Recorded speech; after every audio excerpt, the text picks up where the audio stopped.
Greetings all, and welcome to another session here of Tuesday Talks. Today we're going to be talking about language assessment in the ESL classroom. In particular, we'll be talking about standardized testing. And I wanted to let you know that a lot of this information is going to be coming out of Brown and Priyanvada's textbook, Language Assessment Principles, right over there. And I would recommend that you go take a peek at this text. It is a very good overview of language assessment and the variety of components that are involved in using and or making language assessment. And in particular for today, we're going to be talking about standardized tests. We'll talk a little bit about some of the advantages and disadvantages of standardized tests. We'll also talk about developing standardized tests for your school or program. So let's just jump right in here and look at some of the advantages of having a standardized test. One reason for this is that it's going to be very quick and easy to deploy and administer. That is, of course, after the test is made. Creating a test is more of the Herculean side, but once it's made, it's going to be a lot easier. Of course, you could go out and purchase and or use standardized tests that are already out there, like the TOEFL test. So, in any event, that's some of the advantages out there. They're quick to deploy. After you have the thing set up in your computer systems, or whether you have the paper and you want to do it that way, it's very easy to get them sent out and taken and then brought back and corrected, and everything is pretty much done for you. The hard work is done. So they're easier to administer, they're easier to score, and they're going to be easier to report because they are standardized. All the work has been done and everything is preset. You also have a greater assurance of validity because the people who developed the tests have already checked for validity and reliability in the test. It's going to be more assured that it's going to be there. Of course, if you're developing your own tests, you will have to continue looking for the validity and the reliability in your test. You'll need to analyze your test to make sure that they are in fact valid and reliable. Some of the disadvantages of standardized testing. One is test bias. Tests are made by people, as you well know, and people live in certain cultural areas and they write questions for certain cultures. And so there are times where the test has a bias toward one culture or one language. Obviously, as we move forward, more and more of the larger standardized tests that you can purchase try to eliminate test bias. But if you're building your own or you're doing one that's more localized, there is the possibility of a test bias.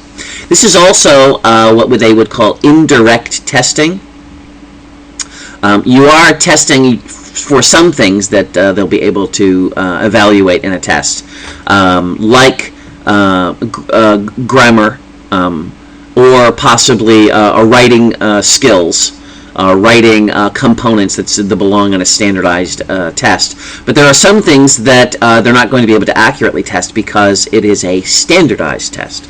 And so there's some indirect testing. You're making, the test is making a logical guess based on the information that's collected.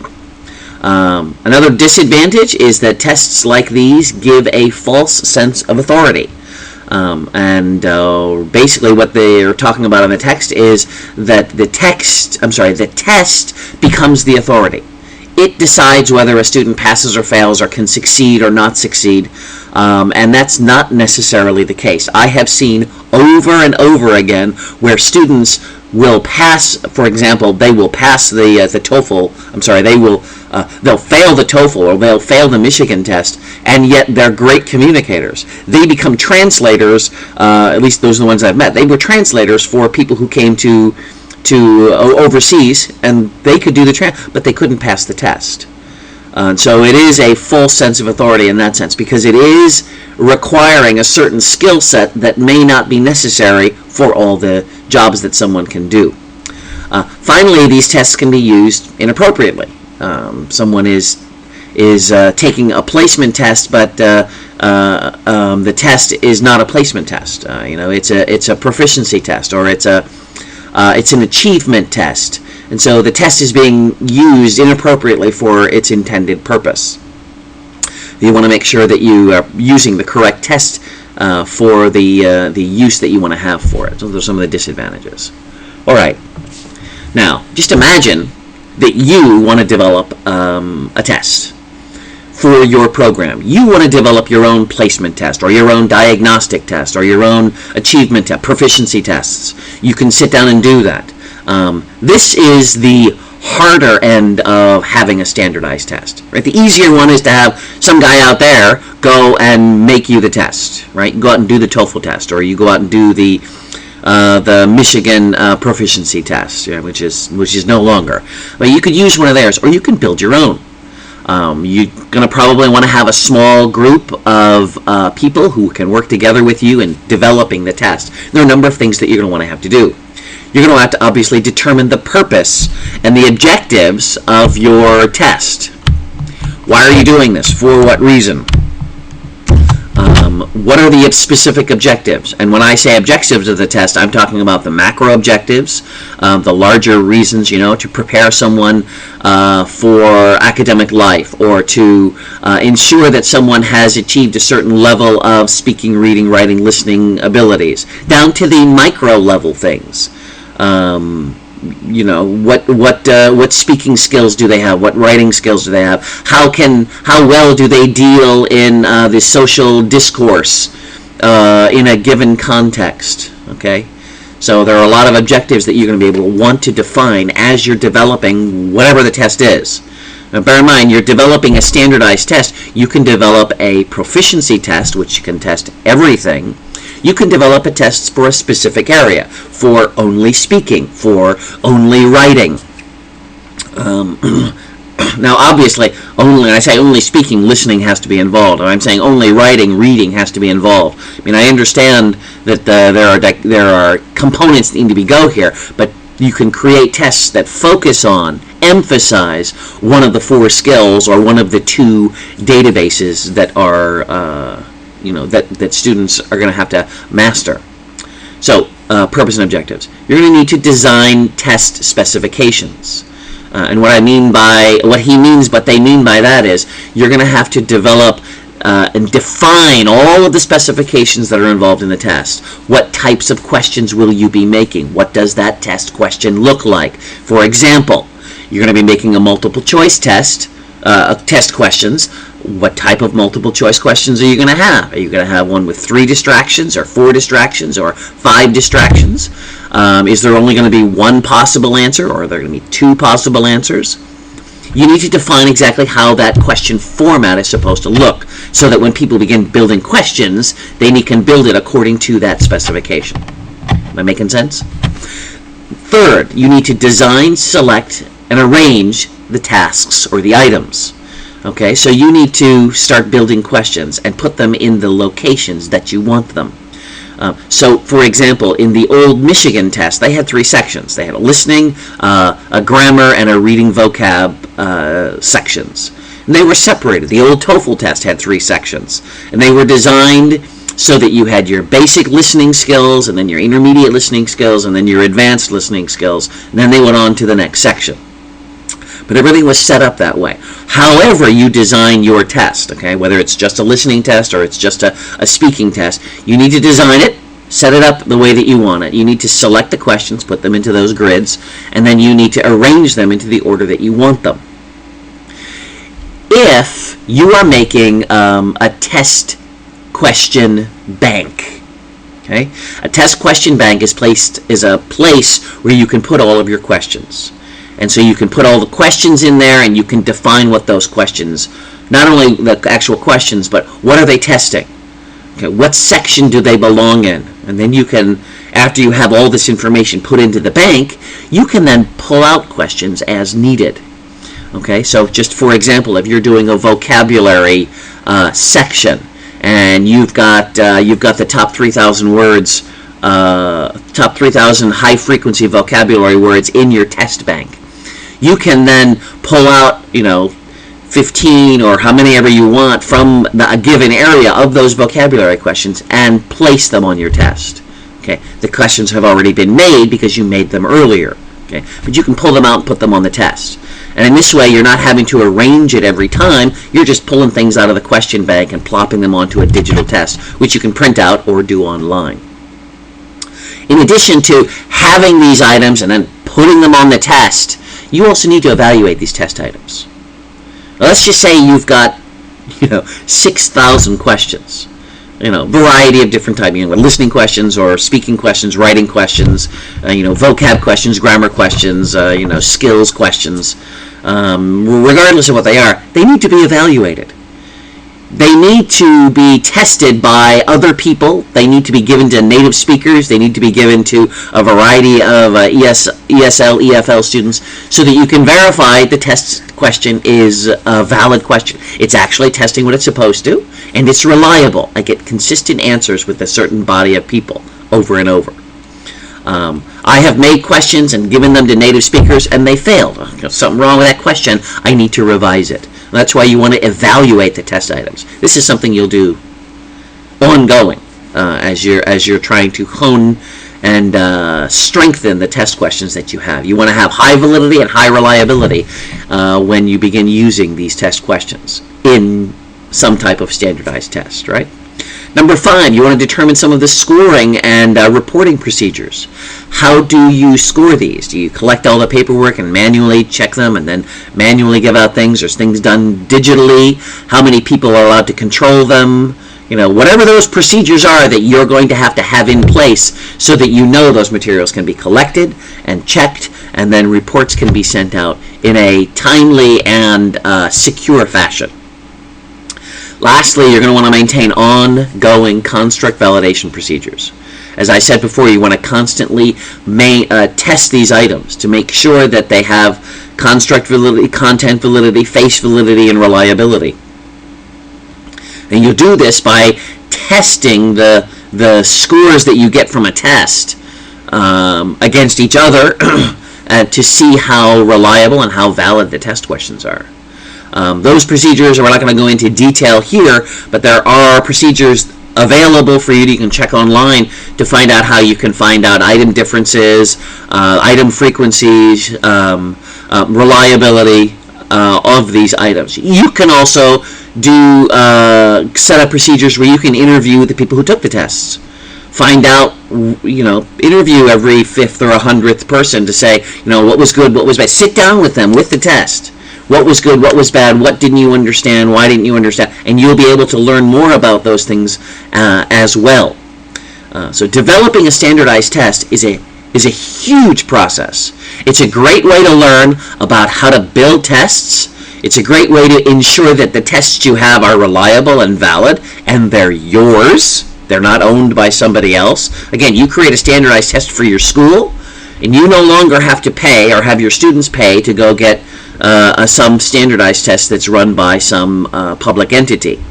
Not that there's anything wrong with those. TOEFL is a internationally recognized testing program, and the tests are very valid, very reliable. The International English Language Teaching System, which I believe began in Britain, is an internationally known and very strong, very reliable, very valid testing system. They're excellent pieces. They cost about $200, both of those. They're very good systems, though, and I would highly recommend that you have students use them if they have the funds. If they don't, and you have time and ability to garner some people to help build a system of your own, build a system of your own, and it's going to save your students money. Again, you need to make sure that you have reliability and validity tamped down, so that you want to make sure that you have good tests. Some other tests that are listed here. The Michigan test is no longer. The Michigan English Language Assessment Battery was for the longest time was a paper-based. You could buy a set of tests, and they gave an answer sheet. It was an excellent program, but they have now been subsumed into another system, and I forget the name of that system, so I'm not going to tell you that now. The test of spoken English is also an ETS system, just like the TOEFL is an ETS system. The TSE has now been subsumed into the newer version of the TOEFL, the internet-based TOEFL test, and so the TSE is also no longer available. The English as a second language placement test is also something that I have not found other than in the textbook that I mentioned. But placement tests can be made, but it's no longer around, at least not that I've seen. Just want to give a quick view of some of the organizations out there that are doing these, as I just talked about a little earlier. One of them is ETS, which runs the TOEFL program. They are, again, an excellent program. You can come to their site, ets.org, and you can learn about more about the TOEFL, the different types of TOEFL that are available, the older style ones, and as well as the newer ones. You can find out how your students can take these tests. Also, you can find out how you can use these at your local institution. There are a lot of schools, especially in the U.S., that require incoming foreign students, incoming second language learners to take this test and send the results to the school. And schools have certain numbers that they're going to have to go in and master. You could also go to the International English Language Testing System here. And this, again, I believe begins with Britain.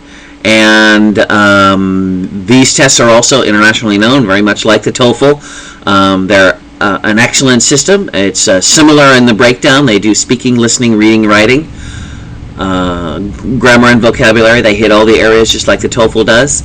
And so students can come here and they can see their scores and how they're broken down. Their system is a little different. They have more of an ACTFL type breakdown where they have 9 tiers. They also have 2 basic types of tests. They have academic tests, and then they have a general training test. So they have broken things down into areas of work or academics. And so if you're wanting to learn English so that you can become, a fireman or a baker or, an air traffic controller, they can show you what your language ability needs to be in order to succeed in those areas. Those are the 2 major ones that have been talked about in the text. There's also another one that we should not forget, and that is ACTFL, the American Council on Teaching of Foreign Languages. ACTFL is a program that is definitely more designed for foreign language learners or teaching a foreign language as opposed to teaching a second language. But ACTFL has created a tremendously powerful test for assessing someone's speaking abilities. And so with their testing system, they have it set up in an excellent way for people to learn how to give these tests and how to evaluate a student's speaking abilities. We'll talk about those in just a bit. Developing standardized tests. There are some alternatives to standardized testing. Merrill Swain, who is a researcher on second language acquisition, began work in the 1970s, I believe, and speaking up about the need for pushed output production. That learning a second language requires more than just input, it requires output.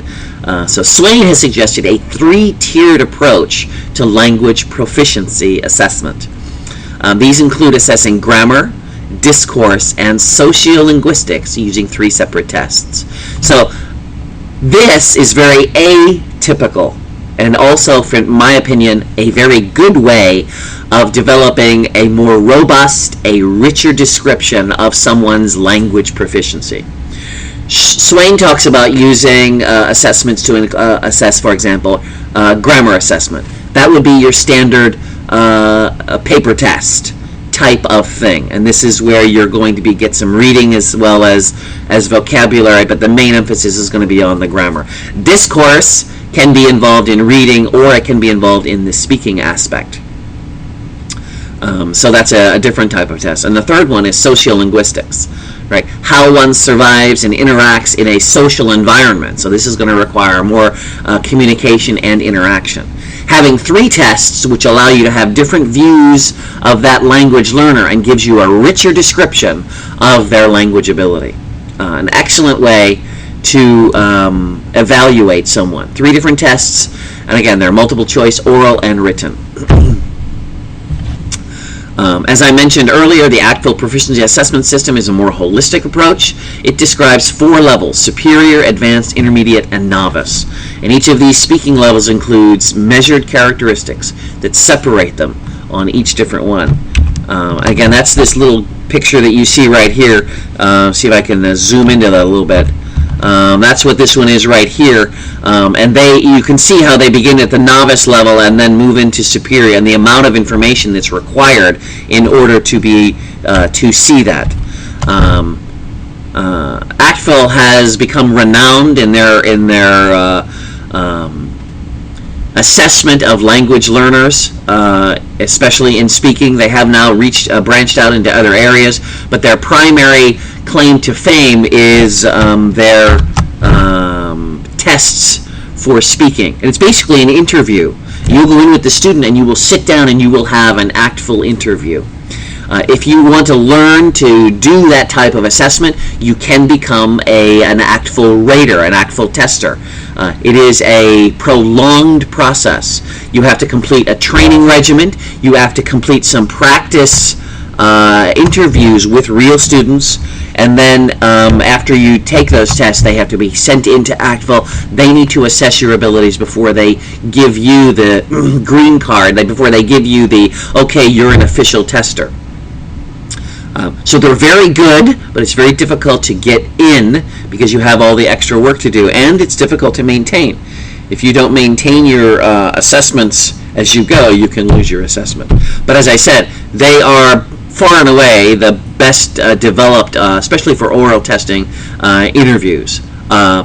If you have a chance to go to one of their trainings, I would highly recommend that you use that. You can then take that knowledge and use it when you're interviewing students at your institution. Some points to remember, when constructing a valid standardized test. Please ensure that tests are founded on solid research. Okay, so some of the things that I have been trying to cover inside this little series here on testing is some research. The research on developing tests, the protocols that you will need, the types of tests that you would need. So make sure that you're not just creating questions and not knowing the specific items that you're testing or those types of things. You make sure that you're basing your tests on research, not only on test development but also on second language acquisition. Make sure that you assess the questions, ensure that they are effective and proper, that they're reliable and they have all the different types of validity that you want to have. Again, that's something that you should continue to do. It's amazing how you may think a test question is good and you put it into your system and eventually you use it and 90% of your students don't get the question right, and you scratch your head saying, why did that happen? Well, if you're doing these assessments as you go, you'll be able to notice that this question, there's something wrong with this question. It's not being understood properly, and you can revise the question so that you're still testing the objective, but that students will be able to understand it, and you're going to get a better score off of it. Third, develop a tight-knit in-house assessment program. Find that group of people within your program that you can use as the team that develops your standardized testing program. A tremendous thing to have. You can continue working on that. There's bound to be research that can come out of it and presentations that can come out of the work that you do because you're working together. Doing this also is going to make it more cost effective, and you're going to be able to reuse this instrument over and over again. If you develop a testing system, with 10,000 questions, think of how many times you can reuse these tests. And good test question banks can allow you to flip all these things around. It'll rotate, it'll randomize questions, it'll randomize answers, whether they're multiple choice or ordering or matching, or listen and identify the picture that goes with whatever, all those different types of things. Good test question bank is going to allow you to reuse these in such a way that students are going to memorize, oh, this is answer C, or this answer is the ship, because everything's going to be able to be rotated and moved around. And that's all for this segment here on standardized testing. I do hope that this has been useful to you. If you have any questions, you can drop me a message down below, or you can shoot me an email. That's all for now. Talk to you guys later. Bye-bye.